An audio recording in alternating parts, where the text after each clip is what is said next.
Nearly 60,000 deaths and 1 million confirmed cases. As the coronavirus numbers in the United States rise, so is the criticism for Donald Trump's response to the crisis. The president's bid to constantly fall back on rhetoric, either upon being asked questions or giving out statements, has backfired, and the recent poll figures show that Americans are increasingly losing faith in the president's leadership.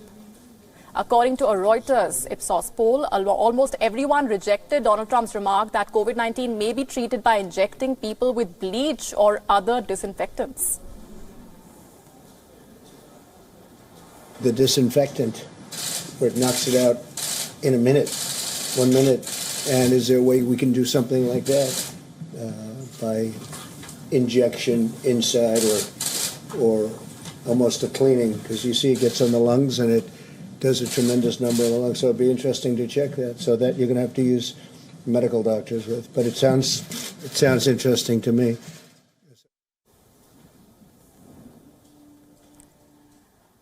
The public opinion poll of April 27-28 found that fewer than half of all adults in America, 47%, said they were very or somewhat likely to follow recommendations that Trump makes about the virus. More specifically, 98% of Americans said they would not try to inject themselves with bleach or other disinfectants. With bipartisan response from Democrats and Republicans, that is a near unanimous rejection of the bizarre suggestion that Donald Trump had made, that too at a time of widespread anxiety about the virus. 43% of Americans, however, said they approve of his overall job performance, and the same number also approve of his handling of the COVID-19 pandemic. Right after Donald Trump made those remarks, medical experts immediately condemned the suggestion, and the makers of disinfectants warned the public against the idea of ingesting them. The president later tried to portray his remarks as sarcasm, but the results are clear. Donald Trump became the self-proclaimed daily spokesman for the nation's coronavirus response, and the numbers show Americans are increasingly losing trust and increasingly not looking at him as a reliable source of information on the crisis. The findings also raise crucial questions about the value of the president's daily briefings, which are little more than televised events that often paint a sunny picture of the nation's response, which many say is in sharp contrast to the grim reality on the ground. While the briefings are the White House's main vehicle for getting information out to the public, they frequently become a tool for the president to lash out at journalists and critics of the administration. Just last week, after drawing criticism over his bleach suggestion, Donald Trump tweeted that he would no longer be conducting daily press conferences on the coronavirus.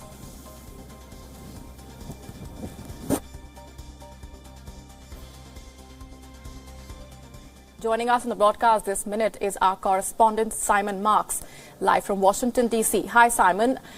Nearly 60,000 have lost their lives. Millions have lost their jobs. Apart from the numbers, though, Trump's own statements are not helping his cause. And the numbers recently released by that poll showing that Americans are increasingly losing faith in their president on the pandemic.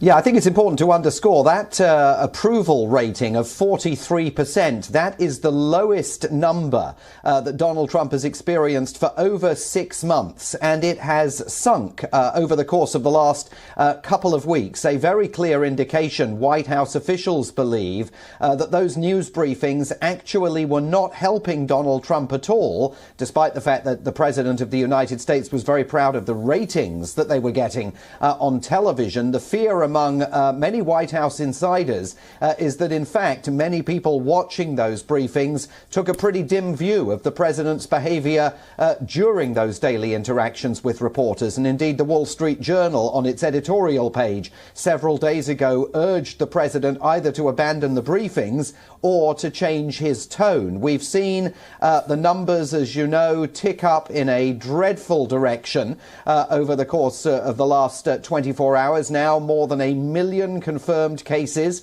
of coronavirus infection in the United States. Right now, the number of fatalities standing at just over 58,000. Remember that President Trump a couple of weeks ago was still predicting that the ultimate death toll in the United States could be contained to 65,000.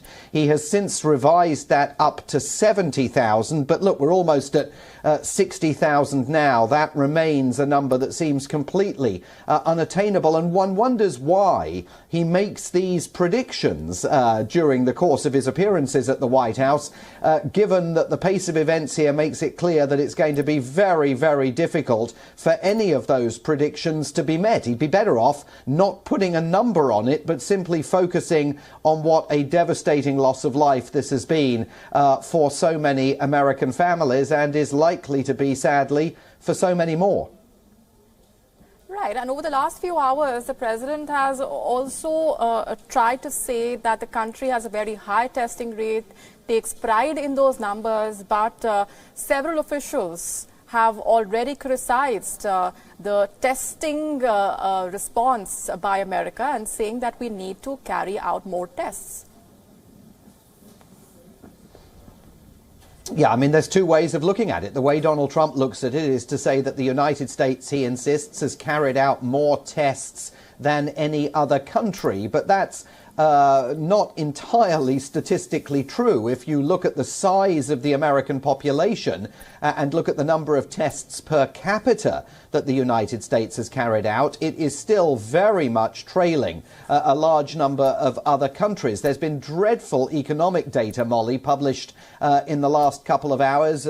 Gross domestic product numbers for the first quarter of the year show that output contracted to negative 4.8% here. And many financial analysts are saying the only way you can bring yourself out of what is now a massive economic slump in the United States is not just by carefully calibrating the reopening, but by making sure that America's testing regimen is in place to triple, perhaps even quadruple the number of tests that are being carried out in the United States. And governors all over the country trying to determine how and when to relax restrictions in their states say the federal government simply is not providing them with the number of test kits that they need and the support that they need on testing. So this issue of testing is not just a potential problem for public health in the United States, it's also a massive problem in terms of the economy and any possible economic recovery that may lie ahead in the third and fourth quarter of the year. Indeed. Leaving it there for the moment. Simon Marks, thanks very much for joining us with those perspectives and inputs.